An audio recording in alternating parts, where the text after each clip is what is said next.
Welcome to Chillin' 101. We hope this video helps. You begin by opening the Google account recovery page and entering the email or phone of the account you can't access. Use a familiar device and location. This helps Google recognize you.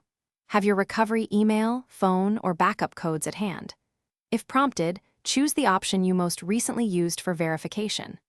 Once done, you'll be guided to answer simple questions. Answer as accurately as possible, because the system weights recent, consistent answers more heavily. Now verify your identity through the available methods. This is the detailed middle step. Try entering the last password you remember, even an old one helps.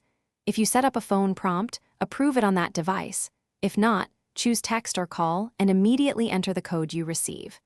If asked about account creation or frequent contacts, respond with approximate but consistent details. Make sure to keep the recovery page open and do not refresh. That maintains session integrity. Finally, once verification succeeds, create a strong new password you haven't used before and save it securely.